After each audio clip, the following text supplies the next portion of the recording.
ফল আনছে ওই দেখো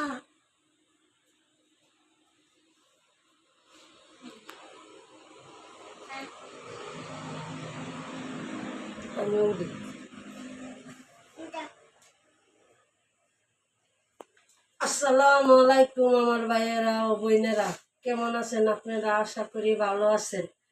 আমার মেয়ে জান্নাত আজকে 3 দিন ধরে বলতেছে আম্মা ড্রাগন ফল। আমার বাজারও ড্রাগন ফল নাই, কিন্তু আমি গোলা বাজার গেছি, বাদে ড্রাগন ফল আনছি আমার মেয়ের লাগে। আমার মেয়ে খুব ভালো পায় ড্রাগন ফল। এখন ড্রাগন ফল আনছি, দেখেন কালারটা, দেখেন কালারটা, দেখেন অনেক সুন্দর একটা কালার। আপনারা যে বা যারা ভিডিওটা দেখবেন, বাচ্চা কাচ্চা যা কইব তা খাবার জন্য আনবেন, বাইরেও বোনেরা বাচ্চা কাচ্চারে খাওয়াইবেন। আর ভিডিওটা দেশ ও দেশের বাইরে থেকে যারা দেখবেন, বেশি বেশি করে লাইক কমেন্ট শেয়ার করে দিবেন। পাশে থাকার জন্য আপনারা ধন্যবাদ।